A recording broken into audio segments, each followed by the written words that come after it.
At the end of December 2021, an underwater volcano with a rather exotic name, Hunga Tonga, woke up after several years of sleeping.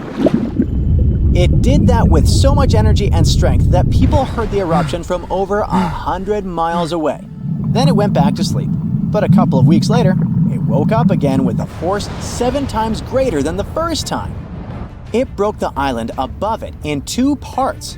The lightning storm that started because of the eruption was the most intense in recorded history. The sound waves from the eruption traveled around the planet several times. Someone even heard a loud boom from it in Alaska. And it started the first known mega-tsunami since ancient times. This tsunami took the lives of 2 people as far as Peru and caused trouble for 2 fishermen in California. But that's not all. This eruption could change the weather patterns on Earth for years. You may see the first proof in the summer of 2024, which is forecast to become much wetter than usual. Scientists believe the eruption was caused by gas building up to a critical point. Different minerals, including anhydrite quartz and sulfides, were building up for several months until they blocked the flow paths and sealed the gas within Hunga Tonga. Normally, when a volcano erupts, the fumes cause a temporary cooling effect on Earth's surface. But Hunga Tonga's eruption was different. It didn't produce much fumes, but released a massive amount of water vapor, roughly equal to 60,000 Olympic swimming pools. The intense heat of the eruption turned huge amounts of seawater into steam, which then blasted high into the atmosphere. All that water vapor ended up in the stratosphere, a layer of the atmosphere that's too dry to form clouds or rain. Scientists don't have any observations of volcanic eruptions like Hunga Tonga to predict its effects on our weather patterns. They can't tell exactly how long these effects might last either. This is because the only way to measure stratospheric water vapor is with satellites, which have only been around since 1979, and there hasn't been an eruption similar to Hunga Tonga in that time. Experts from different countries started analyzing satellite data right after the Hunga Tonga eruption. They wanted to find out how long water vapor would stay in the stratosphere, where it would go, and, most importantly, what this would mean for the planet. The first big result of the eruption, at least partially, was a huge hole in the stratosphere that was hanging on for several months in 2023. By the time it appeared, the water vapor had reached the polar stratosphere over Antarctica. In the following years, there wouldn't be enough water vapor left to enlarge this hole. It looks like Hunga Tonga will have just a minimal effect on global average temperatures. But there are some surprising, lasting regional impacts. One of the scientific models forecasts colder and wetter winters for northern Australia until about 2029. In North America, it predicts warmer winters, and Scandinavia could have even colder winters. This is just one study though, and one approach to understanding how the eruption of Hunga Tonga can change our weather. We do have at least one example from history when a volcano eruption changed the world. Over 2 centuries ago, in 1815, Mount Tambora erupted and caused the year without a summer. In the following year, the winter was unusually cold and wet weather across Europe and North America. A recent study confirms that 1816 wouldn't have been this cold without the volcanic eruption. The immediate effects of the eruption were catastrophic, with tsunamis destroying homes, claiming 10,000 lives, and 80,000 more who fell ill in the aftermath. The eruption of Mount Tambora was one of the strongest in the last 1,000 years.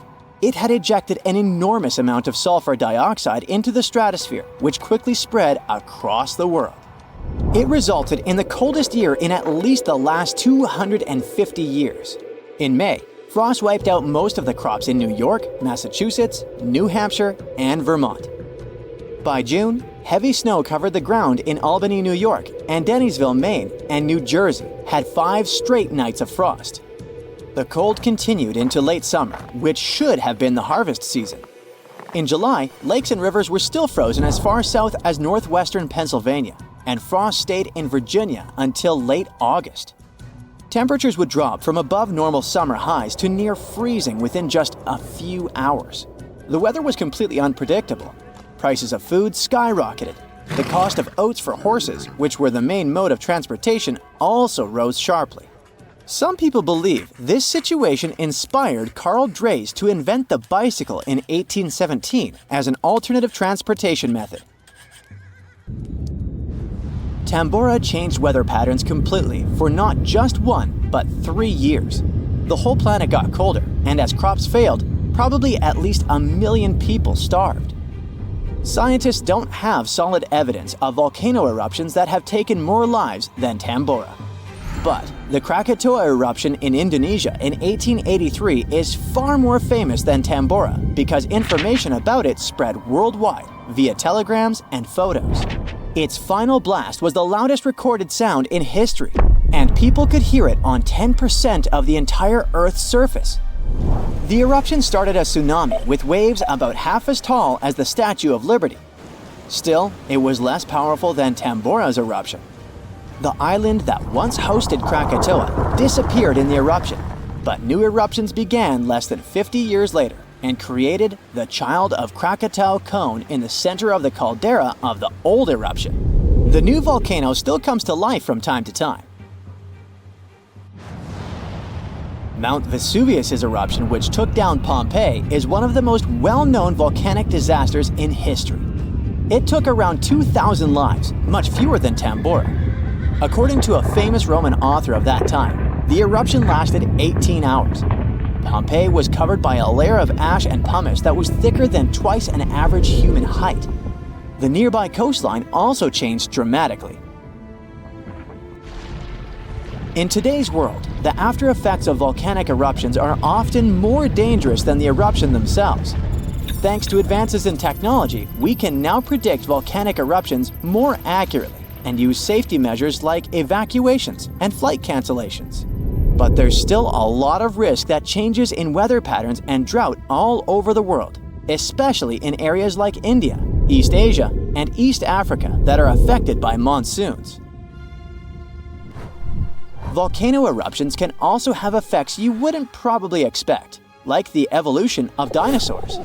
These guys were once the size of cats, waiting for their time to shine. It came around 230 million years ago. This time is known as the Carnian pluvial episode. Before it, Pangaea was a dry and arid supercontinent. But then, there were 4 major volcanic events that pumped huge amounts of carbon dioxide into the atmosphere. Global temperatures and humidity spiked because of it. These massive eruptions most likely happened because of the Wrangellia Large Igneous Province eruption in what is now British Columbia and Alaska. This prolonged volcanic activity created the right conditions for dinosaurs to blossom and diversify, and also for the rise of other groups, like modern conifers, ferns, crocodiles, turtles, insects, and early mammals. With higher temperatures and more rainfall, terrestrial plants have evolved, and humidity-loving ones have become dominant. Without those changes in the world, we could have a completely different natural history. There's some solid proof that volcanic activity has really changed the weather patterns back then. Scientists have found layers in the Earth's core that show different types of carbon. It means there were 4 massive releases of carbon dioxide into the atmosphere. The data on mercury and carbon together shows that the spike in mercury levels was thanks to a major volcanic event that affected the global carbon cycle, and not just local eruptions. Around 5.3 million years ago, a crucial event reshaped the Mediterranean region. It was a colossal flood that refilled the local sea, which had been extremely barren and salty up until that point. It got the name Zanclean Flood, and it forever changed the geography of the area. The Mediterranean Sea is surrounded by Europe, Africa, and Asia, and connects to the ocean by the Strait of Gibraltar.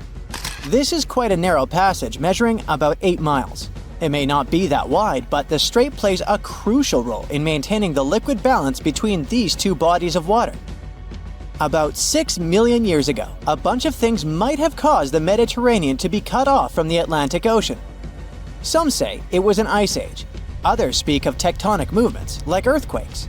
Whatever the cause, it pushed the Mediterranean area into a period called the Mycenaean Salinity Crisis. For about 1,000 years, the sea slowly evaporated, leaving behind a dry basin that was several miles below sea level. This crisis really changed the landscape, creating conditions similar to those found in today's Dead Sea. What this means is that the lush Mediterranean beauty used to be a super salty environment, containing nearly 10 times more salt than the ocean. Say you could have visited. You would have been able to effortlessly float on the little water you could find, even if you're not a skilled swimmer. The amount of salt and that mineral content would have made it challenging for most creatures to survive. However, some hardy microorganisms, such as bacteria, could have adapted to these harsh conditions. These days, at the bottom of the Mediterranean Sea, we can find holes as large as the Grand Canyon, and they seem to have formed during that same period of dehydration. Evidence suggests that massive rivers, such as the Nile and the Rhone, flowed directly into the Mediterranean back then, leaving behind canyons as they reached the bottom, thousands of feet below the sea level.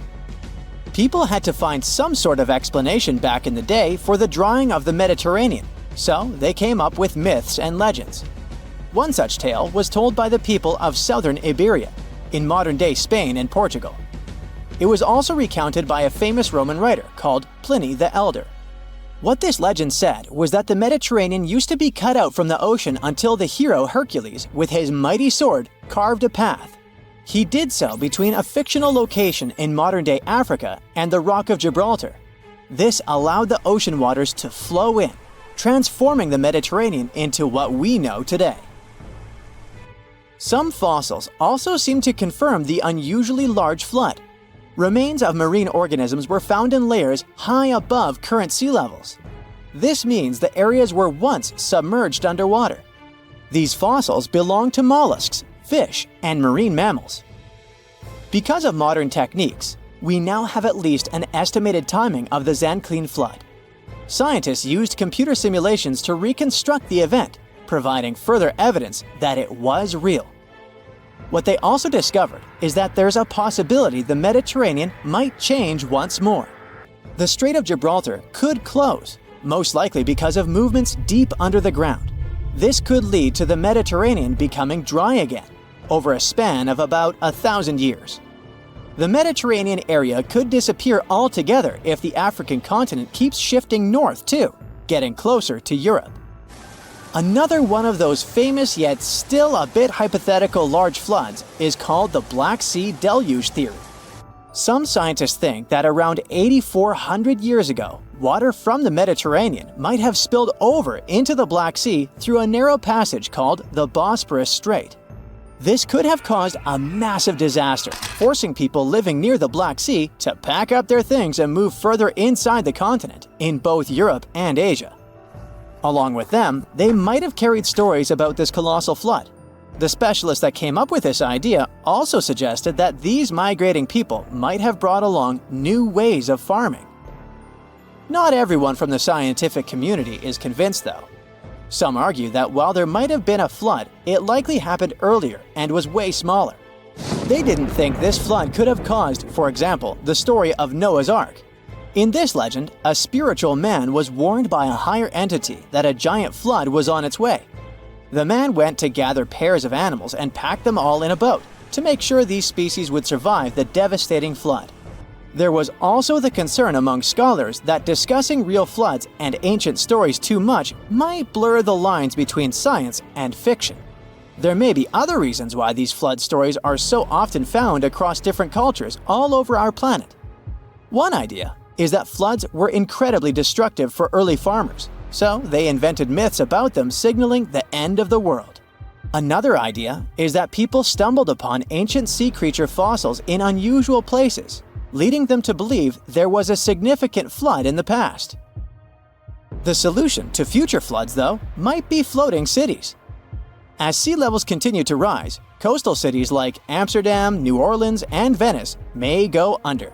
So, floating infrastructure may be the way to go, with buildings that can rise with the water levels, making them able to resist extreme weather too.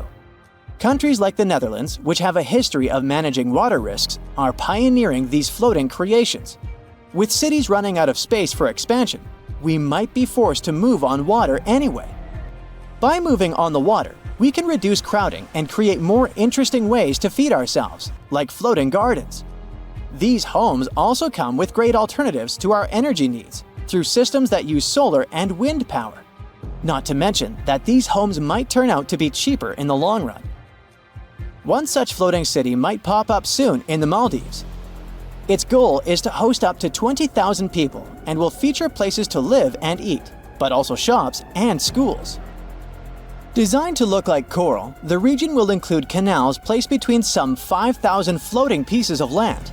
The city will be constructed using modular units, put together in a construction site nearby. After they're completed, they'll be towed to the floating city. The next step is to secure them to a large underwater concrete hull, which is screwed tightly to the seabed on some steel stilts.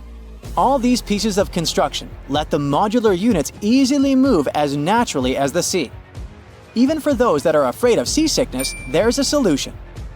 That's what the nearby coral reef is for. It will surround the city, making a natural wave breaker. Human-made coral banks will also be placed underneath the city, which will also help coral grow naturally. The long-term goal is to make the establishment self-sufficient. It will have electricity, mostly from on-site solar power. Waste will be treated nearby and reused as plant fertilizer. Instead of air conditioning, the city will use deep-sea water cooling. This method pumps cold water from the deep sea to cool the area, saving energy. Earth is not the only planet that's seen some serious floods. In ancient times, Mars seems to have experienced them too, and they played an important role in shaping its surface. Recent research reveals that billions of years ago, Mars was heavily affected by some serious river flooding, which contributed to the formation of its valleys and canyons. The reason for these floods was heavy rainfall, which reshaped the Martian landscape in a jiffy, at times even within days or weeks. Unlike Earth, where rivers form pretty slowly, Mars experienced rapid changes because of these floods, particularly around 4 billion years ago. We've known for quite some time that there have been floods on Mars, but this study really showed us their extent.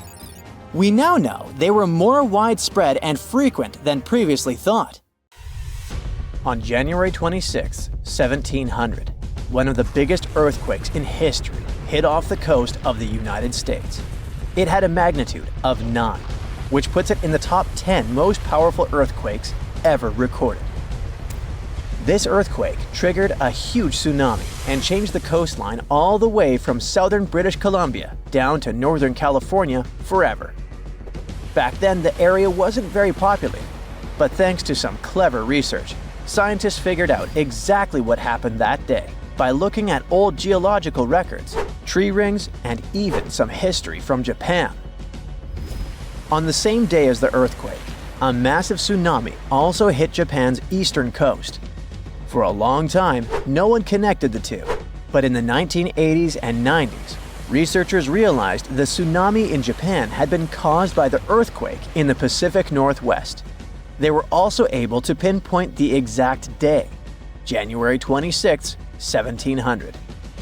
They even found old trees in coastal Washington that had all perished around the winter of 1700, which matched up perfectly with the timing of the earthquake.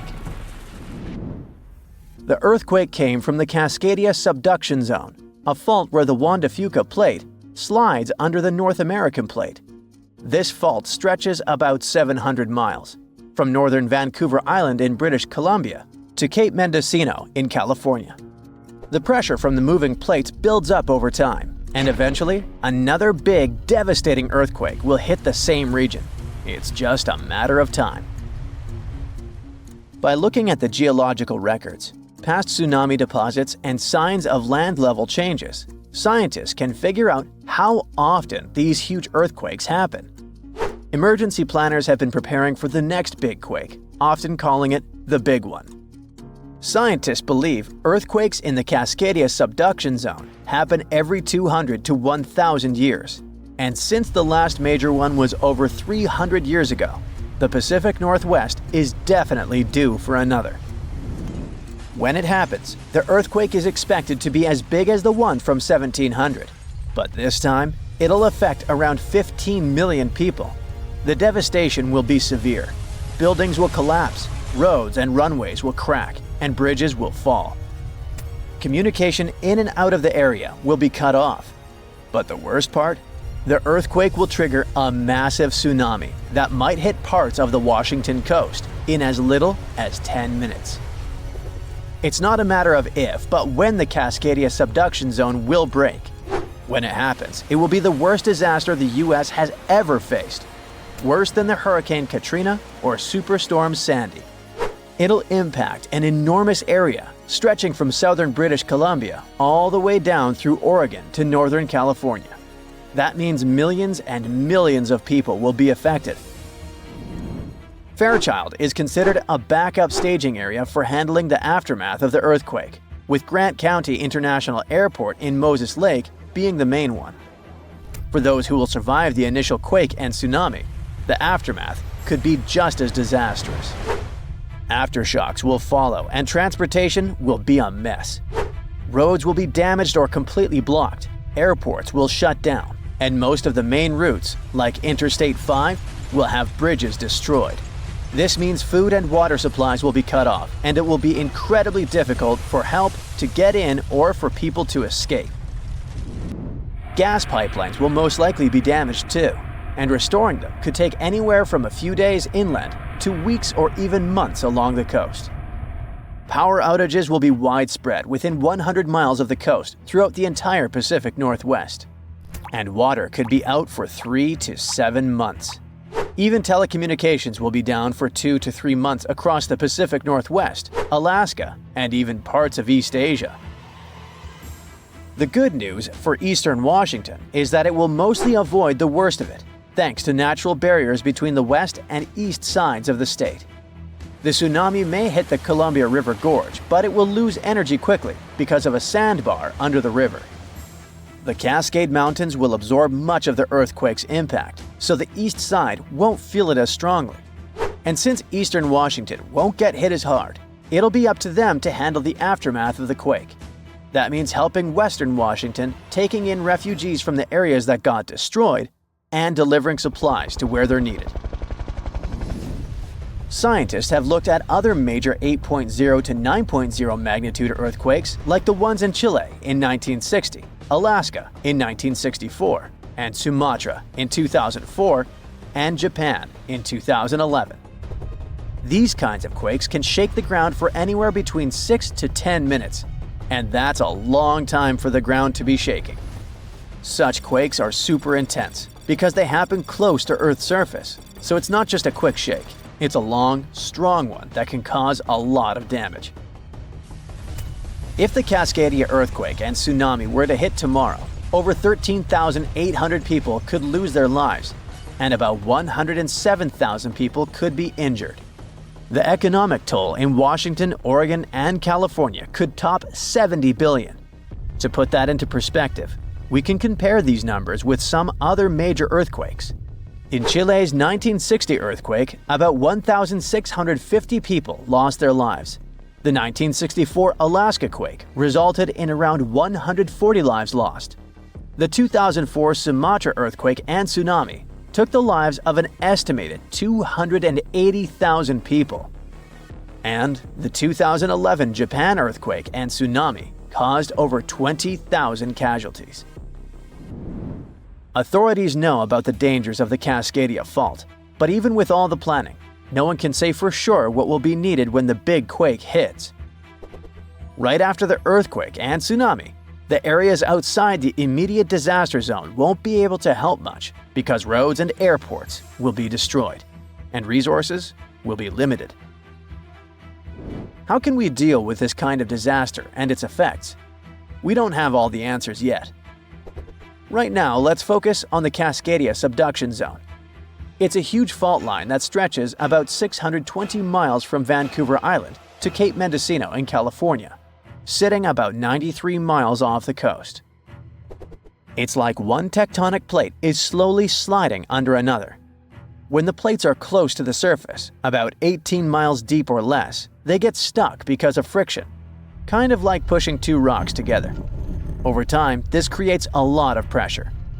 When the pressure finally becomes too much, the plates slip, causing a massive earthquake. This is called a mega-thrust earthquake, and it can be huge. Below the area where the plates are stuck, there's a zone where the plates move really slowly. We're talking about just a few inches every few months. This slow movement helps to release some of the pressure, but it also builds up more pressure on the parts of the fault that are still stuck. This means that over time, it increases the chances of a huge earthquake happening. These massive quakes, called Great Subduction Zone earthquakes, can be stronger than magnitude 8.5. Megathrust earthquakes are the biggest earthquakes that happen. They can go over a magnitude of 9.0, which is insanely powerful. Just to put it in perspective, a magnitude 9.0 earthquake releases 1,000 times more energy than a 7.0 and a million times more energy than a 5.0.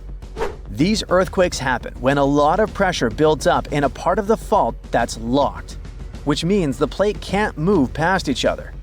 When that pressure gets too high, the fault finally ruptures, releasing all that built-up energy in one massive shake.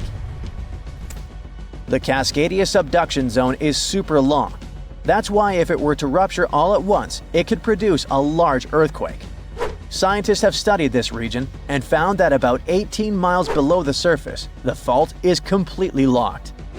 The plates there aren't sliding past each other. But deeper down, the plates start to slide more smoothly, causing less friction. This is important because it tells us how much stress is building up in that locked zone, and how it could eventually lead to a major earthquake.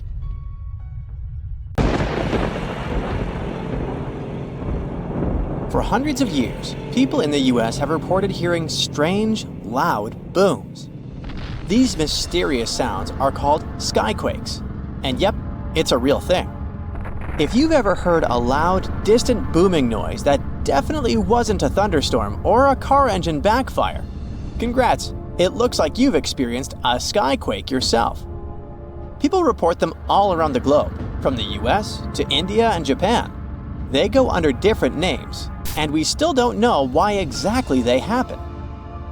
Sometimes these booms come together with earthquakes. People heard them during the New Madrid earthquakes in the early 19th century and up until January 2020. Those who've experienced them describe skyquakes as a rushing or rolling noise. Famous American writer James Fenimore Cooper described it more poetically as the lake speaking to the surrounding hills, which send back the echoes of its voice in accurate reply. Sometimes these mysterious booms happen in cold weather instead of during earthquakes. One of the skyquake hotspots is near Lake Seneca in New York. They call them the Seneca Guns. The booms can be so loud that they shake windows and doors. Back in August 1886, after an earthquake in Charleston, people heard these noises for several weeks, happening at the same time as many aftershocks from the earthquake. In 2020, scientists from the University of North Carolina looked at old news pieces, especially from North Carolina, where people have often reported these sounds. They hoped to match the noises with earthquakes data, but they didn't find any link between the sounds and earthquakes. One of the researchers said they believe the noises are happening in the air, not underground. The team looked at infrasounds, which are low-frequency noises that humans can't hear. They found signals lasting 1 to 10 seconds that matched the times when people reported hearing the booms, but nothing is certain here. Some people think that solar flares, underwater tsunamis, or caves collapsing under the sea cause skyquakes. Others believe the sounds come from planes making loud sonic booms. But that doesn't explain old records of skyquakes from the past before planes were even invented. Some scientists think a type of meteor called a bolide causes these booms. These meteors blow up when they hit Earth's atmosphere. If this happened above thick clouds, the sound would get louder and travel far, but we wouldn't find anything on the ground. Another idea is that gas might be escaping from the bottom of deep lakes, like Lake Seneca. If you think skyquakes are bizarre, let me introduce you to fog bows. They also go under the name of white rainbows, ghost rainbows, or cloud bows.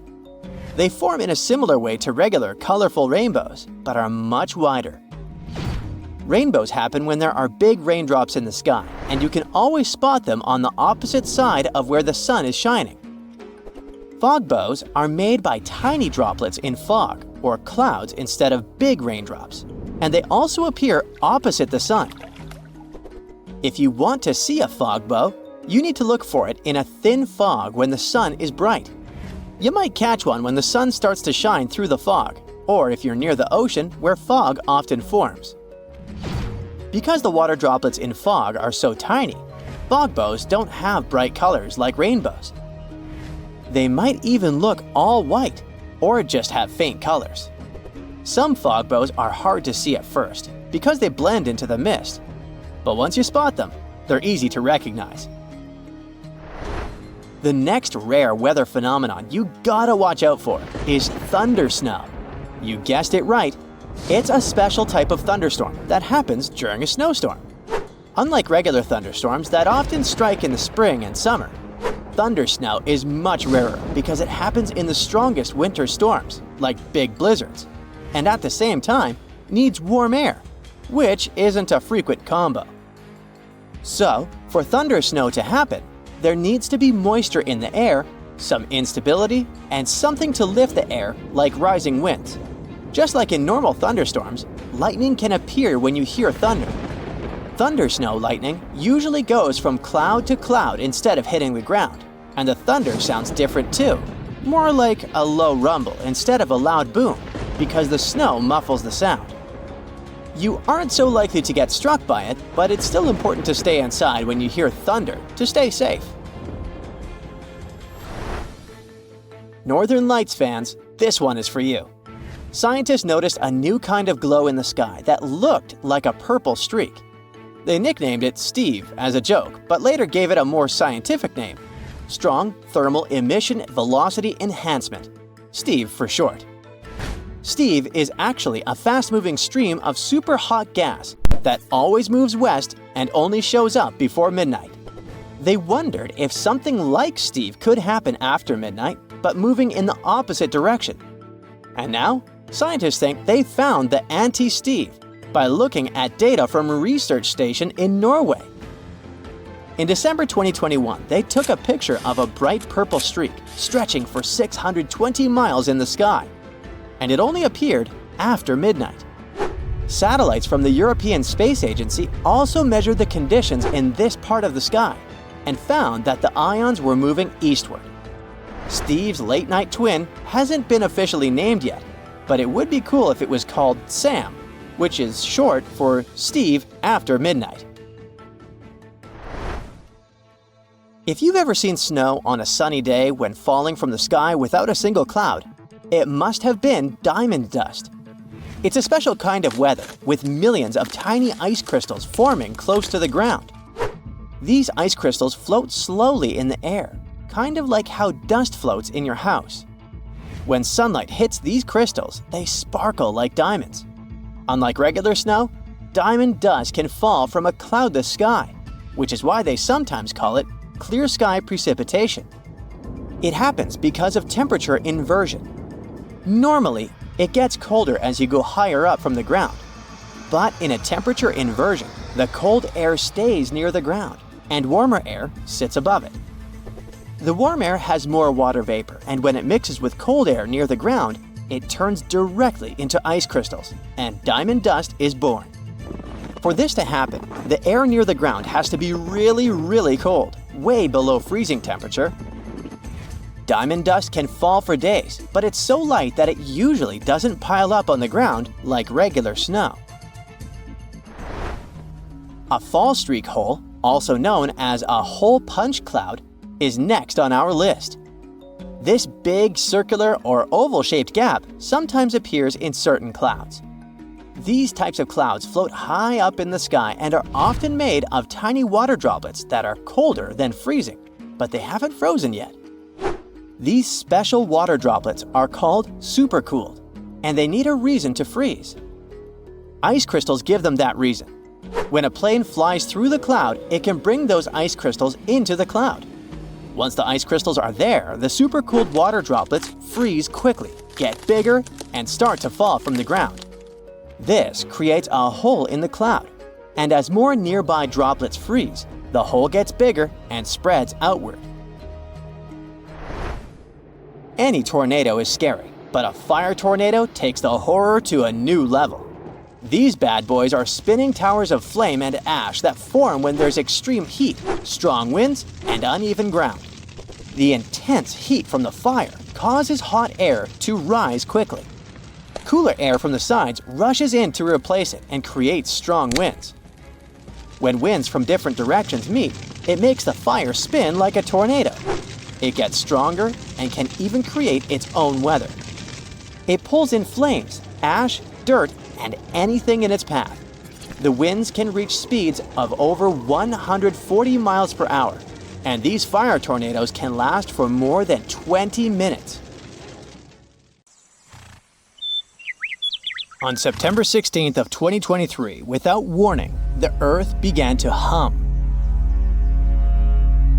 A low, strange vibration reverberated through the crust. This set off seismic alarms all across the globe. For 9 days straight, the planet was pulsing with this horrifying rhythm, and scientists had no idea what was going on. Meanwhile, the total disaster was happening in Greenland. It wasn't an earthquake. They knew that much. They could tell it by the rhythm. Since we all live on giant tectonic plates, they constantly move and slide on magma like icebergs on water. Sometimes, as they move, they can rub against each other or collide or break. In any case, all this causes an incredible release of energy that sends shockwaves through the ground. That's when we feel the ground literally shaking, and it's what we call an earthquake. These vibrations we feel are called seismic waves. Seismometers pick them up as pings or rumbles. In a typical earthquake, they create a bunch of different frequencies. It's a crazy chaotic mix of low and high frequencies, like smashing every piano key. What was weird about the Greenland event is that the signals weren't like that at all. It was a steady, single-frequency vibration, as if some ancient machine was stirring beneath the Earth. It's like one piano key being struck over and over, creating a doom-like, repetitive sound. Turns out, what they were hearing wasn't the noise of tectonic plates going wild. It was a phenomenon seismologists had never seen before. The days passed, and the mysterious noise just kept going. The vibrations repeated every 90 seconds, echoing around the world. The hunt for answers was growing more desperate. Seismologists had no idea what they were dealing with. They had to gather a huge international team of 68 people from 15 countries. All these scientists were gathering seismic data, satellite images, and doing some advanced math for several days, until they finally realized who the culprit was. Water. It all happened in a remote, desolate region of East Greenland. This place is full of fjords, narrow inlets of the sea between high cliffs, kinda like deep water-filled valleys surrounded by towering rocky sides. In this area, surrounded by jagged peaks and icy waters, the air was still. The landscape seemingly frozen in time. Nothing here changed much for years. Until one day, a colossal landslide has unfolded in the Dixon Fjord. One of those steep mountainsides towering over the fjord at almost 4,000 feet high collapsed in a massive landslide. Picture a huge chunk of this mountain crumbling and crashing down into the fjord below. This sent a deluge of rock and ice crashing into the water. The impact was just apocalyptic, 882 million cubic feet of debris. That's enough ice and rock to fill 10,000 Olympic-sized swimming pools, or 10 Great Pyramids of Giza. And all this nightmare hurled into the water with such force that it kick-started a tsunami about 360 feet high, taller than the Statue of Liberty, into the air. What's crazy is that this incredibly powerful wave was trapped in the fjord by narrow cliffs, unable to escape. It's like water sloshing in a closed bathtub. For 9 days, the mega-tsunami continued to churn through it. That's why we heard this endless hum. It was a rhythmic back and forth of the water slamming against the walls.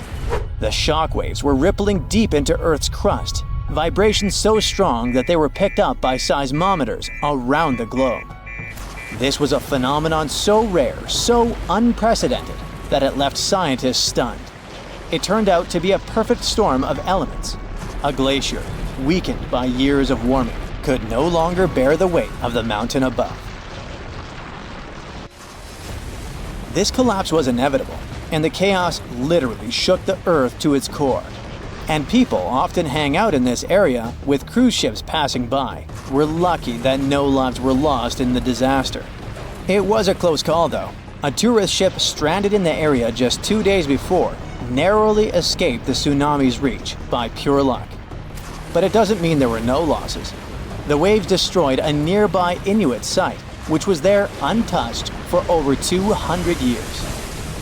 They also swept away the huts at a research station that were about 43 miles away. The vibrations traveled from Greenland to the South Pole in less than an hour. That just shows how dangerous events like this can be. And this isn't the only place where such catastrophes are happening. In the beautiful California community of Rancho Palos Verdes, the ground is shifting so quickly that it's tearing homes apart. The land there has always been kinda unstable. It has some unique geology. It's built on soft, clay-rich soil and sits on a geological fault line, which makes it prone to landslides. This means that this land is prone to slow, natural shifting over many years, even when no crazy weather is happening. It's been like this for decades, but usually it's slow and pretty manageable, like about a foot a year. Imagine a tree that you played with as a kid moving 20 feet to the left as you grow up. For decades, residents adapted. They built their homes on adjustable beams. This helped the houses to move with the land, and that strategy worked well until now. Recently, things have been getting much worse in the community. Now, the land is moving by a foot in a single week. That would be like if the same tree moved almost 960 feet since you were a child. The past 2 years have also caused some heavy rains, and the weather has been getting worse. This increased water content in the soil. The land became heavier and more prone to rapid movement. Now, this once idyllic seaside escape turned into a disaster zone. Cracks have appeared in closets, gardens, and roads, growing larger with each passing day. Streets that were once smooth are now buckled and twisted, with roads turning into a crazy theme park. Houses that once stood firm are being ripped from their foundations, some of them split in half. One of the houses had its front door 8 feet off the ground. Entire neighborhoods have been plunged into chaos. Utility companies had to switch off gas and electricity indefinitely to prevent potential disasters. The hardest hit is the coastal neighborhood of Portuguese Bend, where residents are living on the edge, literally.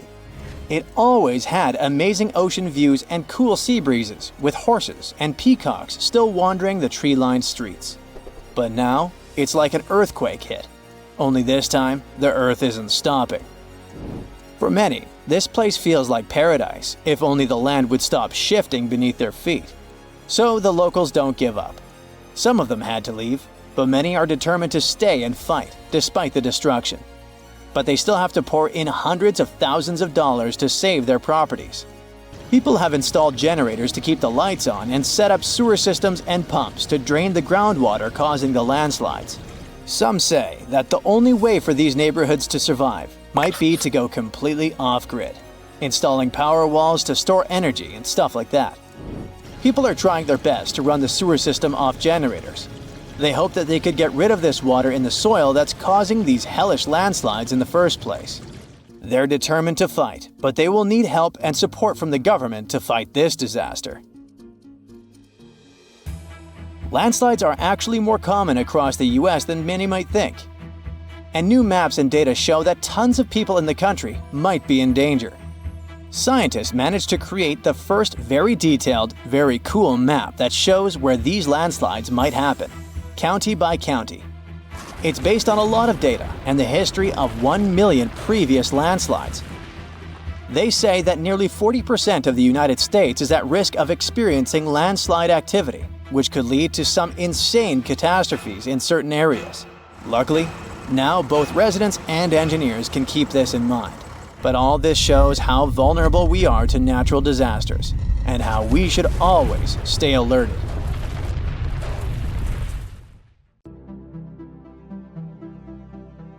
Back in 2018, the biggest active underwater eruption ever happened, at least the one that we could officially record. Scientists followed earthquakes that struck the area in the western Indian Ocean off Madagascar. Between 2018 and 2021, over 11,000 earthquakes struck a small island called Mayan between Madagascar and Mozambique. The strongest one had a magnitude of 5.9. Until then, this area had been pretty peaceful. There had only been 2 earthquakes recorded over 50 years.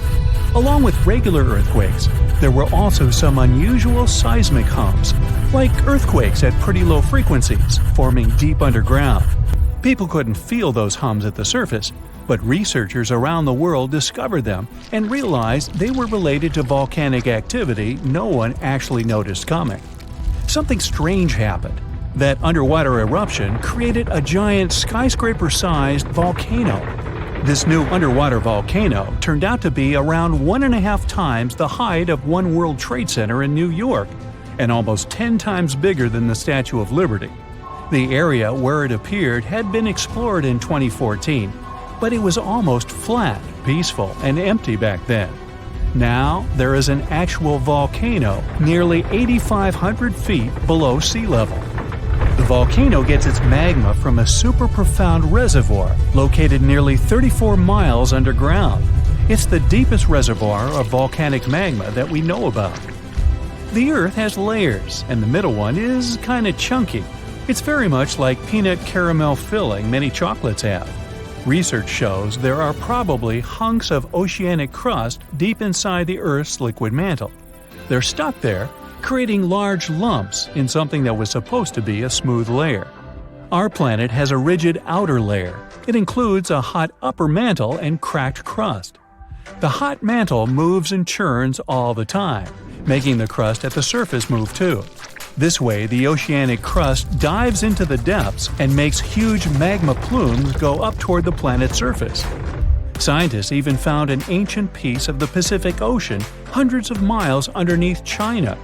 Those are the old remains of the Pacific seabed from long ago, and they were pulled downward below Earth's surface into the mantle transition zone. This rocky slab that used to be at the bottom of the ocean is made of the crust and some solid parts of the upper mantle. Most of the volcanic activity on our planet happens where we don't even see it, under the surface of the ocean. About 70% of all volcanic activity happens in the oceans, and mostly in the area of the South Pacific, with over 1,100 volcanoes squeezed into that area. Coastal cliffs, mountain changes, soils, and sediments that line valleys. These are only a small portion of the rocks on our planet. Oceans hide so much more deep down below the Earth's surface. In between the Earth's surface and its core is the mantle. It's a warm, thick layer of rock that moves and flows constantly. Some hundreds of miles below, there's a place where diamonds grow. As they form, they go through high temperatures and pressure, after which they eventually freeze. That way, when they arrive at the surface, scientists can explore their structure, find out how they formed, and understand better what's going on in the depths of our planet. Thanks to diamonds, they realized the mantle was very wet, and it possibly contained much more water than all the oceans on Earth. Our planet is eating up its own oceans. As its tectonic plates move, dive, and go beneath one another, they drag huge amounts of water into the Earth's interior. The water beneath the surface of our planet can help with developing magma and lubricate faults, which actually makes earthquakes more likely to happen. Water is actually stored in the minerals. It gets incorporated into the planet's crust when new oceanic plates form. They go through the process of bending and cracking as they grind under other plates, and huge amounts of water then go deep into the crust and mantle. Scientists research an area that's 18 miles under the surface. They realize these zones pull 3 billion teragrams, which is more than 2 billion pounds. Any ocean is like a whole new world. There are incredible sceneries below the surface, magnificent waterfalls, lakes, and rivers. There are thick layers of salt beneath the seafloor, and rivers and lakes form because seawater goes through those layers and dissolves them, creating something that resembles pools. The dissolved salt makes the surrounding water denser. That water then settles there, which eventually forms underwater lakes or rivers. But there are also mountain chains, trenches, canyons. There's a canyon in the Bering Sea with more than 8,500 feet of vertical relief. This makes the Grand Canyon look way smaller than it is, since the underwater canyon is nearly 2,500 feet deeper. Deep parts of the ocean are really cold. The temperature of the water can be about 40 degrees, but at the bottom, water can get boiling hot. There are hydrothermal vents in the seafloor. Those are the hot springs located at the edges of tectonic plates. The water they release can reach a temperature of up to 750 degrees Fahrenheit, but the pressure at such depths is very intense. So intense, no human being can handle it. Still, it's the pressure that keeps the water from boiling. Ocean depth is on average 2.3 miles. Light waves can still enter at 3,280 feet, even though it's in a very small amount. So all the mysteries hidden below that point remain in total darkness. The actual illuminated part of the ocean goes until 600 feet. Even though the sun gives us light, most of our planet is dark all the time. It's all because of the oceans, covering over 70% of our planet. The loudest sound that came from an ocean, and of the loudest sounds ever recorded, came from an ice quake. It was so loud, researchers picked it up by sensors more than 3,000 miles away. There was a seismic activity that made frozen ground break down. The Antarctic ice sheet is bigger than the continental part of the United States and Mexico together. A big iceberg from Antarctica holds over 20 billion gallons of water, which could make a 5-year water supply for 1 million people. Humans can generally drink sea ice, although we can't drink seawater. As time goes by and the ice ages, the brine trapped between ice crystals drains out. That way, ice becomes fresh enough to consume it. If all the ice sheets and glaciers we have on the Earth melted at the same time, the sea level would rise another 260 feet, which is just a little shorter than the Statue of Liberty, the height of a 26-story building. Clams lived long enough to tell us more about oceans past. Ancient mollusks could live for more than 500 years. To learn more about a tree, you can use its rings to see how old it is. To learn how old a mollusk is, you can examine its rings within the shell and tell. This is also how scientists get information about the ocean, climate, and whatsoever. Clams can help take a look at what happened about 1,000 years ago. The Earth doesn't have 4 but 5 oceans now. The new one, called the Southern Ocean, was officially recognized only a few months ago. It borders the Atlantic, Pacific, and Indian Oceans, so scientists couldn't agree if it's really a new ocean or just part of the colder regions of these 3. We don't only divide oceans on maps, each has different conditions for unique marine species. For example, the Southern Ocean has leopard seals, orcas, minke whales, emperor penguins, and other animals that live in cold icy seas. It's also home to krill, small creatures that look like shrimp and are food for many bigger animals that live there. Life on our planet started about 3.5 billion years ago. I wasn't around then. It's still a mystery how and when exactly, but some theories say life could have first emerged in the depths of the ocean. A few years ago, scientists found microscopic tubes and filaments within rocks formed about 4 billion years ago. These rocks are fragments of ancient oceanic crust. Also, these tiny tubes and filaments are similar to microbes that can still be found on hydrothermal vents in deep parts of the ocean. The idea is these living cells found conditions to stay alive in tiny rocky pores inside the chimneys of those vents, and started the amazing adventure of the evolution of life on our planet. So, since 2000, the world has been hit with more than 1,700 earthquakes with magnitude greater than 5. Many happened around the Ring of Fire, located around the Pacific Ocean.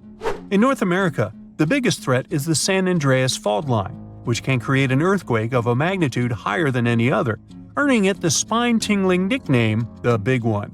The potential destruction of California is a terrifying prospect that could have unimaginable consequences. But the Big One is just the beginning of what's to come. Bad news! Scientists have predicted an earth-shattering event that will occur in 2030. Like it or not, there's a 70% chance that we'll experience the Big One, and it will be an earthquake with a magnitude of 6.7. The San Andreas Fault Line will cause the Big One, but what is scary is that we can't predict it. On the other hand, a massive earthquake occurs every 100 years. This means there's always time to prepare for a natural disaster. If we traveled back in time, we'd see a few significant earthquakes like the ones that wiped out San Francisco and Fort Tajon.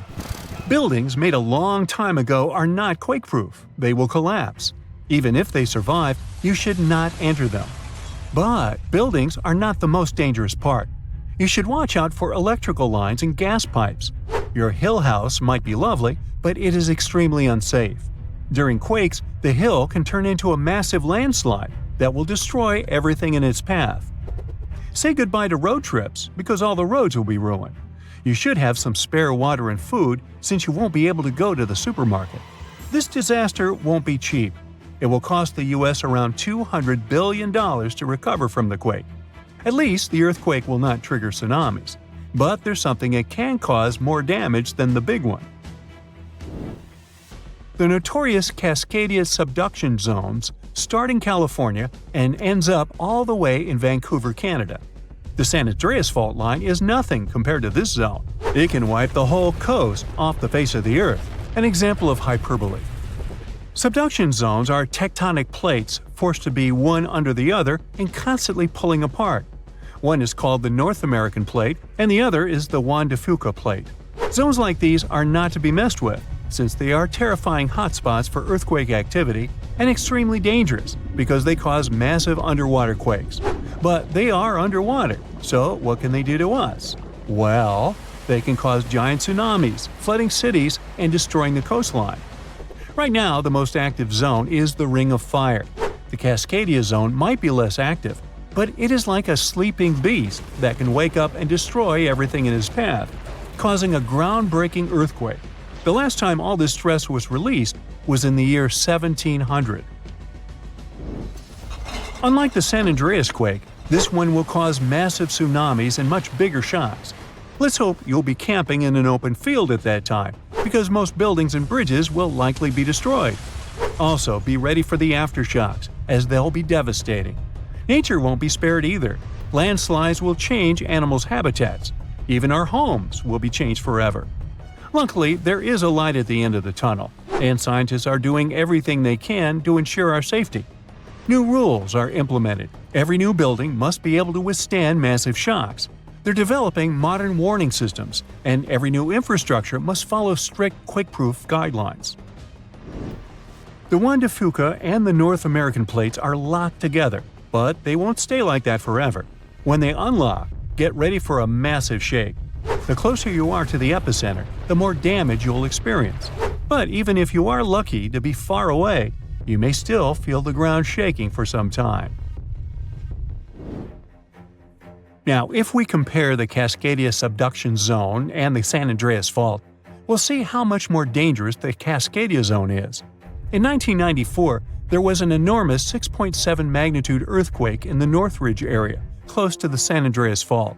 Sadly, many people didn't make it, and some were injured. Back then, buildings were not strong and earthquake-proof, and many of them were damaged. The Cascadia subduction zone can potentially cause a magnitude 9 earthquake. A magnitude 6 quake has the power of around 44 million pounds of dynamite, but a magnitude 9 has the power of 44 trillion pounds of dynamite. The strongest ever recorded quake was in Chile. Its magnitude measured 9.5, and it destroyed most everything. So let's say you've survived the quake, but the struggle is far from over. Soon after, a massive tsunami will strike, with waves that might reach up to 100 feet in some areas. That's so unlike the San Andreas earthquake, which can't produce any significant waves. So say goodbye to your beautiful garden, since salt water will destroy trees and plants, changing the environment for a period of time. The only positive thing will be you won't need Halloween decorations, because all those dried-out trees will resemble a ghost forest. The combination of waves, quakes, and the sheer size of the area will make this natural disaster much more dangerous than any caused by the San Andreas Fault or the so-called Big One. A quake similar to this happened around 300 years ago. Many more have been recorded in the past 3,500 years, proving that they continually occur every 400 to 600 years.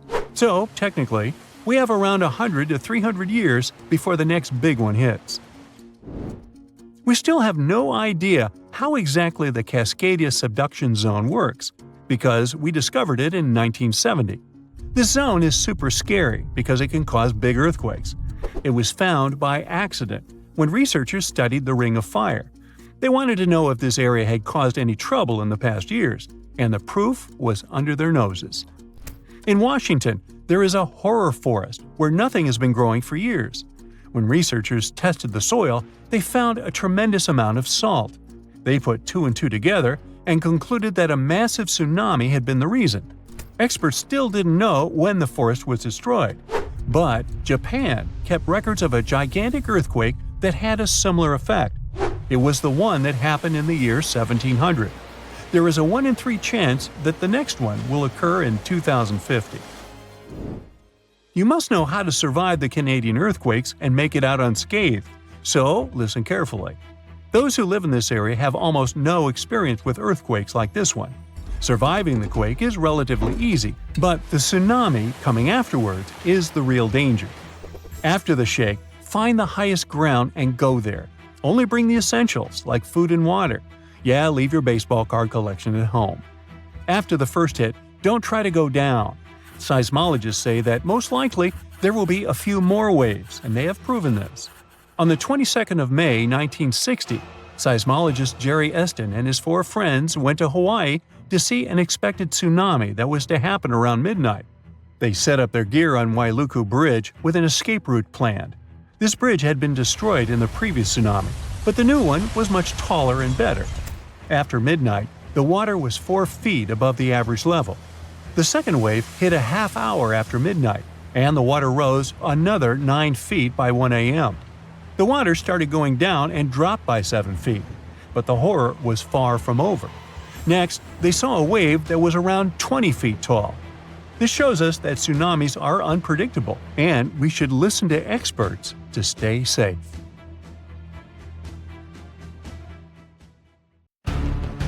An earthquake in Indonesia began in 1829 and lasted a mighty 32 years. It reached its climax in 1861 and hit a magnitude of around 8.5. It was caused by the tectonic plates below the island slowly clashing against each other. Researchers discovered that the quake had been building for some time after analyzing the coral in the area. They found it was being periodically exposed to the open air. That was caused by the gradual earthquake moving the land up and down. Scientists call these decades-long silent earthquakes slow slip events. A single lightning bolt can warm the air to around 54,000 degrees Fahrenheit.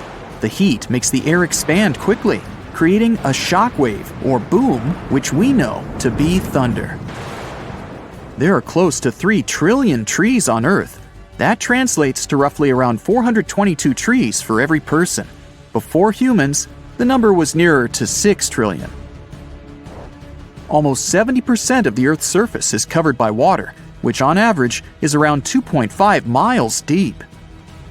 97% of Earth's volcanoes lie underwater, as well as the mid-ocean ridge, a massive mountain range that is over 40,000 miles long.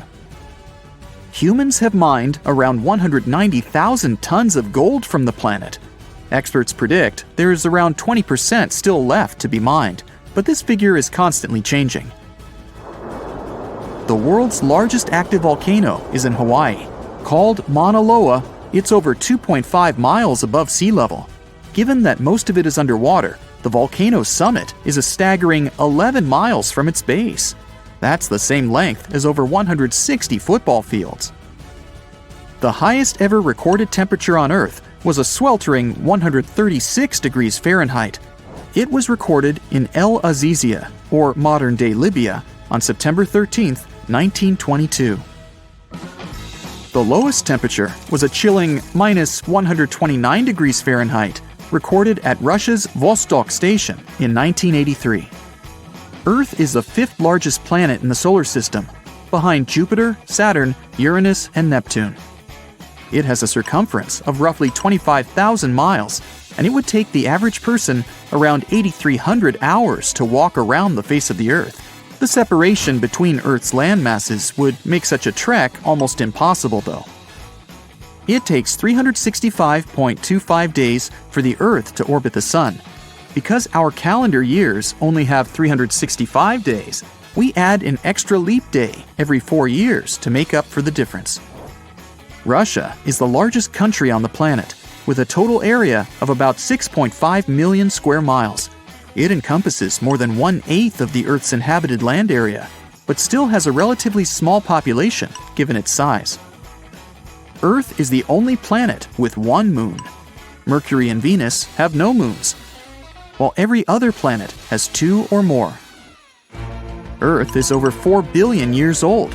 Scientists calculate this by looking at the planet's oldest rocks, as well as meteorites that have crash-landed. They used meteorites as they were formed at the same time as Earth, when the solar system was forming. The ground we walk on is basically recycled. The planet's rock cycle turns igneous rocks to sedimentary ones, then transforms those into metamorphic rocks, and back again. Like Earth, our moon also experiences earthquakes. They're less common and intense than the ones we have, and are caused by tidal stresses. A tidal stress is basically the relationship between the gravitational pull of the moon on the Earth and that of the Earth on the moon. Despite being the fifth largest continent, Antarctica holds 70% of the planet's fresh water and about 90% of its ice. Bangkok is the most visited city in the world, boasting 23 million visitors in 2019 alone. Paris, London, Dubai, and Singapore make up the other cities in the top 5. The lowest layer of Earth's atmosphere is called the troposphere and is the reason we have weather. Sunlight heats the planet's surface, which causes warm air to rise up to the troposphere.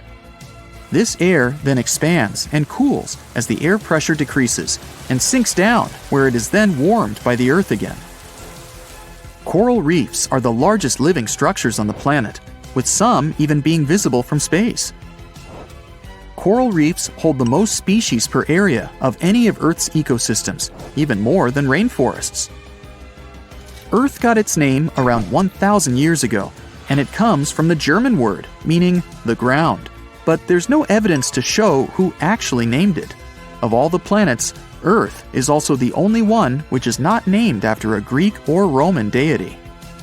The deepest point of the ocean is the Mariana Trench. It's a whopping 7 miles below sea level. Coastlines cover about 20% of U.S. land, but are home to more than 50% of the U.S. population. The Earth isn't actually a sphere. It's more like a squished ball that bulges at the equator. The bulge is caused by the force of the Earth spinning, which makes the north and south poles slightly flat. The Earth spins on its axis, which is basically an imaginary straight line. Earth has seasons because the axis is tilted, causing the sun's rays to hit different parts of the planet more directly, depending on the time of year. If the sun was as tall as a standard door, the Earth would be around the size of a nickel. The Earth's rate of rotation is gradually decreasing. It's happening so slowly that it would take as much as 140 million years for the length of a day to increase to 25 hours. Get equipped for any season with brand new Brightside merch. Click the link and grab your print. The biggest animal on Earth is the Antarctic blue whale. It can reach lengths of 100 feet and weigh up to 400,000 pounds, which is around the same as 33 elephants. The temperature at the center of the Earth is around the same as the surface of the Sun, at almost 10,000 degrees Fahrenheit. Earth is around 10,000 times older than humans. Earth is around 4.5 billion years old, whereas humans have been around for, at most, 450,000 years. There are around 34,000 known species of fish. The actual number is way higher though, as a whopping 95% of our oceans still haven't been explored. America's Route 66 is longer than the journey to the Earth's core. The distance to the core is roughly 2,000 miles. Route 66 is almost 2,500 miles. The Earth is made up of three main components: the crust, the mantle, and the core, which is divided into the outer core and the inner core. Scientists have estimated that there are around 8.7 million species on the planet. Out of this, between 1 to 2 million of these species are animals. But roughly 86% of land species and 91% of fish have yet to be discovered by humans. Ancient astronomers used to think that the Earth was the center of the universe. For 2,000 years, they believed the Earth to be static, while other bodies traveled in orbit around us. In 1543, Copernicus published his sun-centered model of the solar system. Earth is the densest planet in the solar system. The density varies across its different crusts, but the planet's average density is just over 3 ounces per cubic inch. Mount Everest is the highest point on the planet. Its peak is the highest altitude above sea level at around 5.5 miles. Each year, 1 septillion crystals of snow fall on Earth. That's a trillion snowflakes. Snow covers about 31% of Earth's land area each year. Of Earth's water, only around 3% is fresh water. The other 97% is salted. Of that 3%, about 2% is frozen in ice and glaciers. So, less than 1% of the planet's fresh water is actually in lakes, rivers, and underground. The world's largest inland body of water, or lake to us normal people, is the Caspian Sea. It has an area of 140,000 miles squared. The world's deepest lake is Lake Baikal in Russia and is 5,300 feet deep. Earth's atmosphere is roughly 78% nitrogen and 21% oxygen, with small amounts of water vapor, carbon dioxide, and other gases. No other planet is believed to have this much oxygen, which explains why Earth is the only planet where life has been discovered so far. Apart from the Moon, there are 2 asteroids in co-orbital orbits with Earth, sometimes called Earth's second moon. 3753 Cruithne is an asteroid that looks like it's following the Earth in orbit, but it's actually following its own path around the Sun. 2002 AA29 is another asteroid which makes a horseshoe orbit around the Earth that draws it close to the planet every 95 years. The ground shakes beneath you. The pictures rattle on the walls. You hear a rumble off in the distance. Then, boom, a deafening explosion. The shockwave blasts through the windows and sets off car alarms. You duck under the dining table for cover, but then you remember you live not far from a supervolcano in the middle of a tropical jungle. So, staying in one place isn't a good idea. The shaking finally halts. You take this chance to peek outside and see a giant cloud of smoke covering the sky. It's lunchtime, but you wouldn't know it. The sun is completely veiled and darkness falls. The power's out in the whole city. In this darkness, you see red molten lava shooting from the sky and spilling on the rim. You run outside along with dozens of your neighbors. Your priority right now, find safe shelter and fast. You think about taking the car, but with everyone running on the road, that's a no-go. So you run on foot where the crowd is going. Supervolcanoes are in a league of their own when it comes to natural disasters. Surprisingly, it's not all about size or height. A volcano is dubbed super if it erupts more than 240 cubic miles of magma. That's more than enough to overfill Lake Erie. It must also have a history of erupting and a magnitude of 8 on the Volcanic Explosivity Index. The largest active volcano on Earth is Hawaii's Mauna Loa. It's so big, it would cover the entire state of Rhode Island plus some. And next time you see a commercial plane flying high in the sky, remember that 30,000-some-foot altitude is about as tall as Mauna Loa is from base to summit. It's technically taller than Everest when you measure it like that, yet it's not considered a supervolcano. So you're running along the dark road not knowing and barely seeing where to go. Then, all of a sudden, a massive flaming boulder smashes through the bridge in front of you. You and everyone else are now stranded on the side of the volcano as it's getting more chaotic each second. Most of the crowd disperses, finding their own ways to safety. You remember there's a way to the other side not many people know about, but you'll have to cross a raging river through the dense jungle. You calm what's left of the crowd, and everyone follows you to your secret getaway. You finally get out of the city limits and head into the jungle. With the sky already dark, the tall trees and thick leaves make it almost pitch black. Everyone gets out their phone flashlights to navigate through the dark path. You all need to stick together and make sure nobody gets lost. Suddenly, fiery rocks strike the trees not far from you. Everyone jolts and tries to rush ahead, but nowhere is safe when it's raining scalding fire all around. You and your group have to pick up the pace or else. Imagine a typical avalanche or mudslide, very dangerous situations on their own. Now, imagine an avalanche of lava rocks and lava sliding down a mountain instead of mud. That's what's making its way towards you right now. More and more people catch up with your group and bring news that the entire neighborhood is submerged in lava. It's traveling quicker than you thought. You can never really predict how fast a lava flow will be until you see it. It all depends on how thick it is and how steep the mountain slope. Lava can move slowly at about 20 feet a minute, a fraction of the average person's walking speed. Or it can flow as fast as 30 miles per hour, which even the fastest person on Earth can't outrun. But the lava isn't even the most dangerous problem. If you didn't have protection, the gases spewing from the eruption would fill your lungs, and those spread faster and further than the lava flow. Your eyes and throat would be itchy. You'd get a headache, dizziness, increased heart rate, difficulty breathing. The worst would be passing out from the lack of oxygen. Luckily, everyone managed to grab their gas masks before leaving their homes. You're now entering the treacherous terrain of the jungle and the danger zone. Everyone's phone batteries are giving out one by one, so your vision is even more limited. The terrain is tougher and you can't hear any sounds from the river.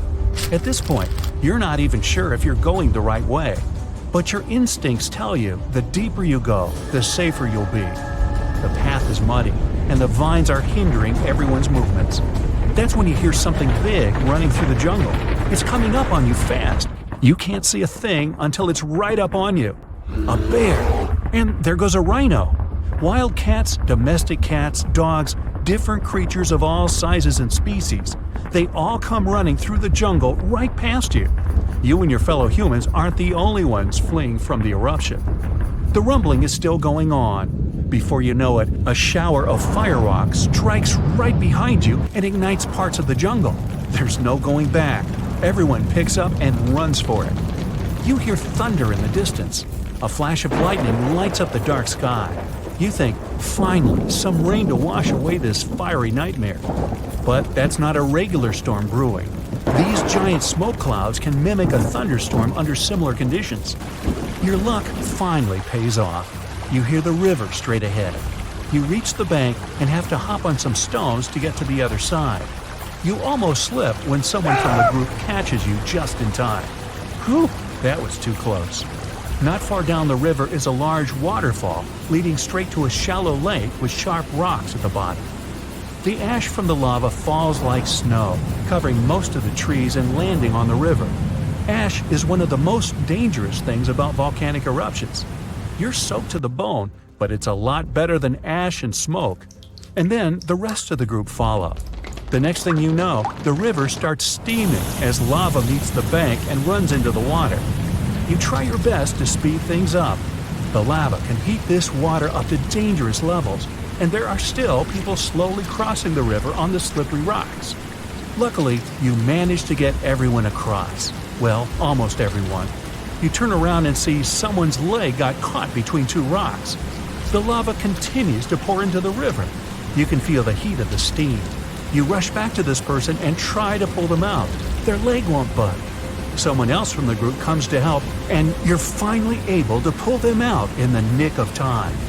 You and everyone else, now exhausted from your trek, keep going as far as possible. That's when you see the main road that connects you to the broken bridge. There are others on the road that got out safely, and even some cars filling up with survivors and heading fast out of the area. The volcano is still spewing lava, and the entire city is flooded with it. What was once your town now looks like a giant burning lake. Planes and helicopters can't fly because of the smoke and ash, so don't count on an air rescue. You're still at risk even though you're on safer ground, so it's still too early to celebrate. Everyone continues to move away from the city. The further, the better. The ground continues to shake, but this time it's even more intense than before. Supervolcanoes are powerful enough to cause many earthquakes, but it's a good thing you're out in the open, far from the buildings and debris in the city. Now, back to reality. Rest assured that a volcanic eruption of this intensity won't happen for a very long time, as in millions of years. Besides, thanks to warning systems and humanity's preparation for such an event, it's extremely rare for even a regular volcano to do as much damage as it could. So, don't scratch Yellowstone off your travel list just yet.